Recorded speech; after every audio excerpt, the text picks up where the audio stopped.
رسول اکرم صلی اللہ علیہ وسلم بچوں سے بے انتہا محبت فرماتے تھے۔ بچوں پر آپ صلی اللہ علیہ وسلم کی شفقت قابل دید تھی۔ مدینہ منورہ کی گلیوں میں کوئی بھی بچہ آپ کو کھیلتا کودتا نظر آتا تو آپ خوشی سے بچے کو اپنے سینے سے لپٹا لیا کرتے تھے، اس کو بوسہ دیتے، اس کے ساتھ ہنسی مذاق کرتے تھے۔ ایک مرتبہ آپ صلی اللہ علیہ وسلم اپنی نواسی امامہ بنت زینب رضی اللہ عنہا کو اٹھائے نماز پڑھ رہے تھے۔ جب آپ سجدے میں تشریف لے جاتے تو امامہ کو زمین پر بٹھا دیتے اور کھڑے ہوتے تو اپنی گود میں اٹھا لیتے۔ اسی طرح ایک مرتبہ نماز کے دوران بچے کے رونے کی آواز سنی تو آپ صلی اللہ علیہ وسلم نے نماز کو مختصر کر دیا تاکہ بچے کو زیادہ تکلیف نہ ہو۔ ایک دفعہ آپ صلی اللہ علیہ وسلم نے اپنے نواسے حضرت حسن رضی اللہ عنہ کو پیار کر رہے تھے کہ اتنے میں ایک دیہاتی نے اس منظر کو دیکھا اور بڑی حیرت سے کہنے لگا کہ آپ اپنے بچوں سے پیار کرتے ہیں، ہم تو نہیں کرتے۔ آپ صلی اللہ علیہ وسلم نے ارشاد فرمایا، اللہ تعالیٰ نے تمہارے دل سے رحمت کا جذبہ ختم کر دیا ہے۔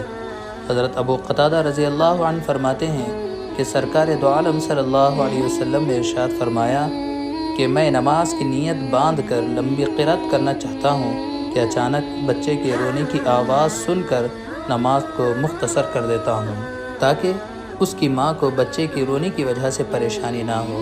آپ صلی اللہ علیہ وسلم بچوں کا بڑی محبت سے گود میں لیا کرتے۔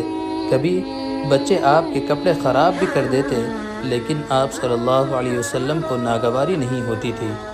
حضرت عائشہ رضی اللہ عنہا فرماتی ہیں کہ ایک مرتبہ ایک بچہ آپ صلی اللہ علیہ وسلم کی خدمت میں لایا گیا، آپ نے اس کو گود میں لے لیا، اس نے آپ صلی اللہ علیہ وسلم کے کپڑوں پر پیشاب کر دیا، ہم سے پانی منگوا کر کپڑے پاک کیے اور اس بچے کو پھر سے گود میں لے لیا۔